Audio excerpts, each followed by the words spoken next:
So we're going to start now with our experimentarium, and I want to introduce you to Dr. Graham Walker. He's the mad scientist behind this crazy thing. He's the science elf. Good morning, Graham. It's good to be here, Lish. Good morning, everybody who's watching. Thanks for coming down. First of all, our fabulous winners of our experimentarium competition. Now, first of all, we've got JJ, and then we've got Pepper. And JJ, Ruby and Pepper put together an experiment that I've never seen before. Adam nor I had seen it. None of the other judges had seen it. It was with toilet paper. I have been addicted, well, we're all addicted to toilet paper in some way, but it was an experiment that used toilet paper and looked at its absorbency. It's a very cool experiment. So we're going to be doing all sorts of exciting experiments. We're going to be doing some stuff with liquid nitrogen, which is where we're going to start. We're going to have a look at hydrogen, the highly explosive gas. We're going to use that to make some rockets and also to make some nice big explosions for the end of the show. So, guys, should we start with, I think we should get out some liquid nitrogen. So if you guys can just move down this way a bit. Now, we're going to get out our liquid nitrogen. And then my three very talented assistants are going to get to do some science that you should never do at home, unless, of course, you've won a competition to come and do this at Geoscience Australia. So we're going to pour our liquid nitrogen out. And what we're pouring out now is incredibly cold, okay? It's a clear liquid. It looks kind of like water, but we can tell it's not water, okay? Do you guys want to just huddle in? And let's all breathe on it together. You ready? Quick breathe. Alright, so you can see that fog coming off, okay? This fog gives us a bit of a clue. This is really, really cold, Lish. It is super cold. It is so cold that if we took something like a lovely flower, we can freeze it solid. Should we try that experiment, guys? Okay, so with my lovely assistant's help, we're going to take one of these innocent jonquils from the garden. There we go. She's lowering it into the bubbling vat, thermos. What's it doing, Ruby? Is it getting cold in there? Okay, so our flour is mainly made of water. And of course, it has frozen that flour solid. Let's see how frozen it is. Okay, you can see that flour's actually shattering. How does that flour look to you, Ruby? It's cold, and look at the end, it's completely gone. All right, let's smash another flour. All right, I'm going to hand over to Pepper. You see Pepper's got her gloves on. I'm going to protect her from the liquid nitrogen.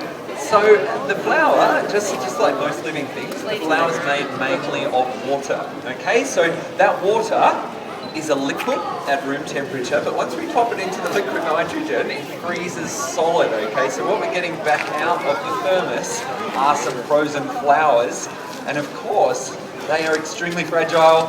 Should we crush them, Pepper? Let's do it. Oh, you can see they just absolutely break like glass, okay? Frozen and solid, they become extremly brittle. Well done. A round of applause. So JJ's got an even bigger jonquil. Alright, they're freezing away. And I think let's show the audience just how frozen this is, JJ. So when we get it out, we'll turn it around and you guys will see it's extremely fragile, super cold. You can see that fog coming off. Now, kill it, JJ, kill it! Ah! Okay, nitrogen boiling at room temperature. So guys, let's fill up our balloons. So we're going to take our liquid nitrogen. So with water will boil at about 100 degrees. Liquid nitrogen boils at room temperature. So we're going to pop our liquid nitrogen into the flasks. And that nitrogen is actually boiling. It's turning from a liquid into a gas. And as it does that, it gets bigger. Exactly. So it's a clear liquid and it is boiling. But this is not boiling hot, it's boiling cold.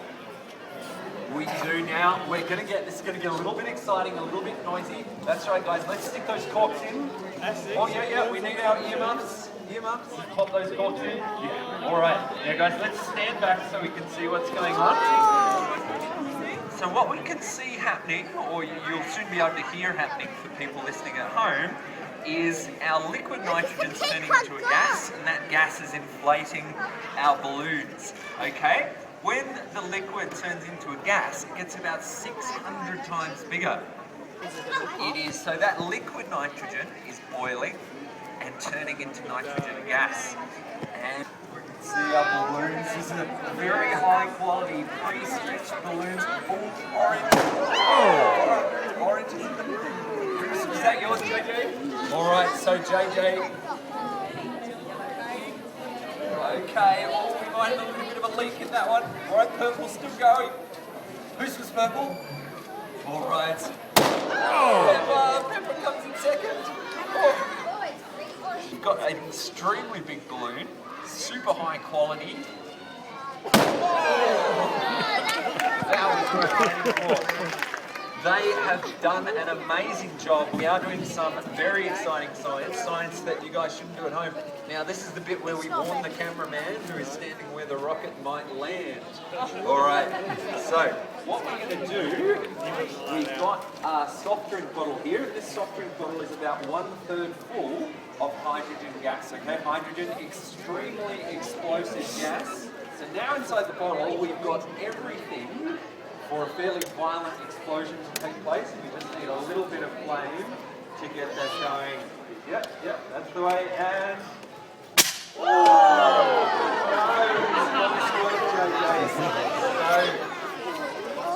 it's about 1/3 hydrogen and the rest is air. And the air is actually really important because the air has the oxygen that we need for the hydrogen to burn. Let's burn some more.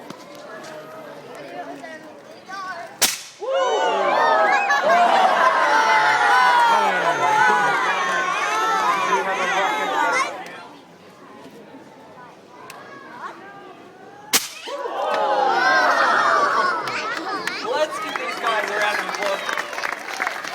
With a bang, how does that sound? So what we've just so we're going to burn the hydrogen in the balloon. Guys, this is going to make a good bang, so we're going to put on our hearing protection. It's not going to be quite as loud. Now we're lighting our sparkler, and JJ is going to use the sparkler to get this balloon to explode. 3, 2, 1. Nice work, JJ.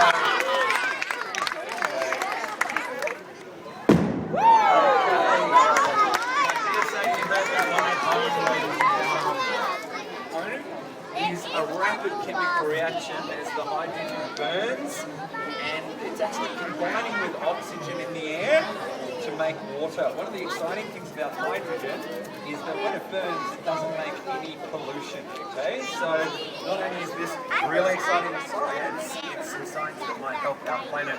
Okay, ready to go? 3, 2, 1.